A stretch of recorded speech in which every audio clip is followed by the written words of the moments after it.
So I'm gonna give a little introduction to this song.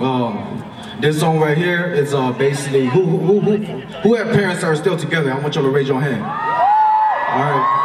But then there's still some that, you know, it doesn't matter the older or the younger generation, some parents, they split, right? They can't be together no more. For whatever reason it is, it wasn't meant to be. This song right here is my son's song. I made it for him. I put myself in his shoes and I made this song. And you guys are gonna be the first one to hear this because this song is gonna be on my second album.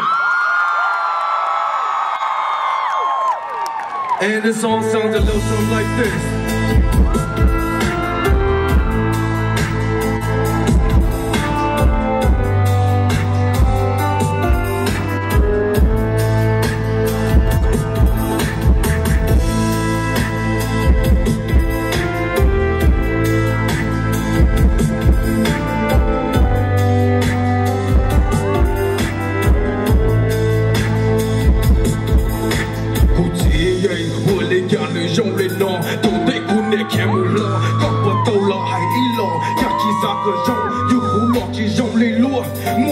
Chỉ muốn nhẹ họ cũng muốn nhẹ lo chỉ muốn gì với chạy vô tu sẽ với lúa lấy bờ lúa để tu mình nhua cũng muốn lo chạy vô chỉ muốn lên từ vô ba là số cũng gì với lý do có chỉ mà lo kia ai lúa nên họ plek cho bé mình quan chua yeah một khó tư lo chỉ mua tu vậy lo từ to hậu tổ cũng mua mò lo chỉ muốn nhẹ lo chia chua hậu lúa nên lời nhớ sầu một khó tư lo phụ gì chỉ mua cũng nhẹ chạy vô một ý識，用力這個地，我哋家裏有你內，有你內，要不老問錯嘢，我錄一地內，我錄你的錄個我，一路對嘛覺得三個我錄你的有你落，用力這個地，我哋家裏有你內，有你內，要不老問錯嘢，我錄一地內，我錄你的錄個我，一路對嘛覺得三個我錄你的有你落。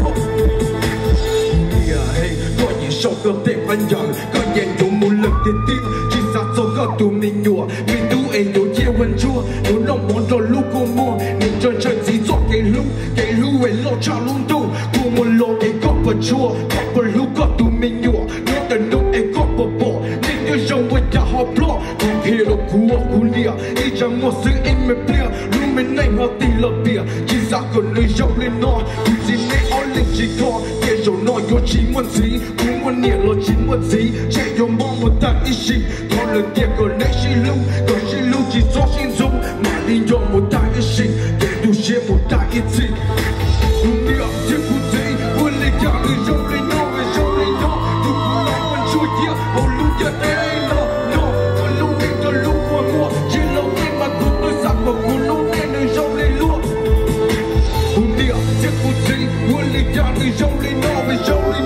Dù cũng nói vẫn chua kia, hầu lưu cho đây nó.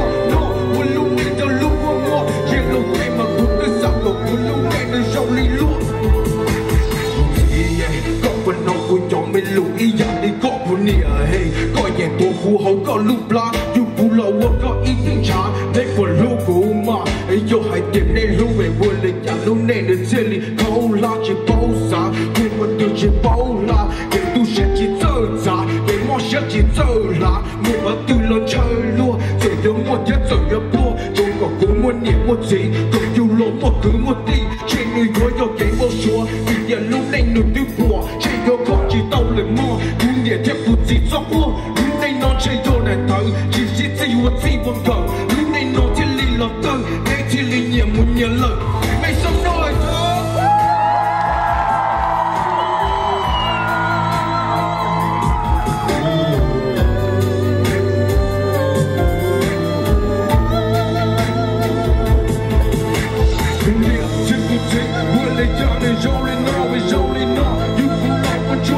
Oh, look at that, no, well, look at the look one more. Jello came up with the soccer, look at the jolly look.